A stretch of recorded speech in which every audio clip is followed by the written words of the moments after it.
Biloxi, Mississippi, February 2007. A year and a half has already passed since Hurricane Katrina changed the lives of everyone along the Mississippi Gulf Coast. But some things haven't changed. It's Mardi Gras time. There's an air of normalcy and celebration as the annual event winds its way through downtown Biloxi. But less than a mile away, there are stark reminders that wherever you look, life in Biloxi is far from normal. It is 18 months since Hurricane Katrina devastated the Gulf Coast. Along US 90 that stretches along the Gulf, businesses, schools, museums, hotels, and houses of worship were either wiped out or badly damaged by the storm.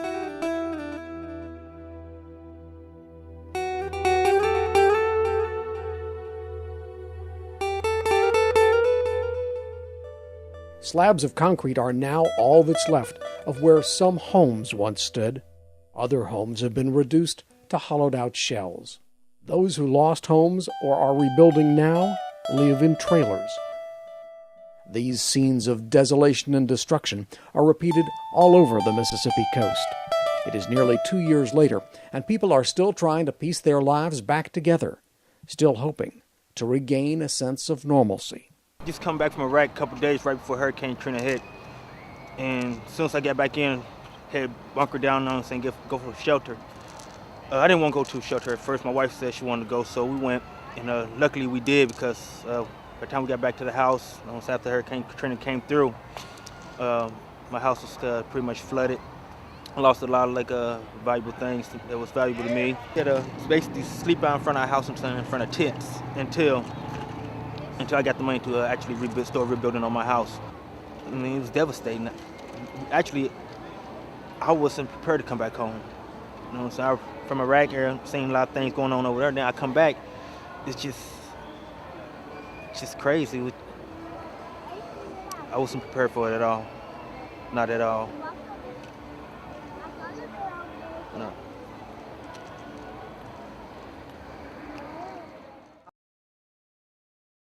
The response by volunteers from both within state and out of state was just amazing. We had out of state volunteers come to St. John's 2 days after the storm. Because of these volunteers who have so generously poured in from all over the country, that we along the coast are able to repair and rebuild and regrow with a renewed hope. We have a volunteer group right now working from New York, and we're doing kind of a little extreme makeover challenge because we've got 44 volunteers here. They're all inside. We've had drywall put up just after Christmas, and it was all prepared for this group to come in and do a painting. We hope to get this whole place painted by the time they leave.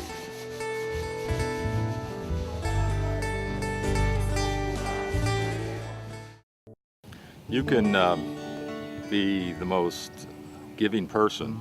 You can give money, you can send checks, you can take part in fundraisers for disasters like this that are far away from you, even in other parts of the country and other parts of the world. But until you come down here to a place like this, until you've seen it for yourself, you can't comprehend how horrendous a disaster this has been, and how many people have been affected, and really how nature is so powerful.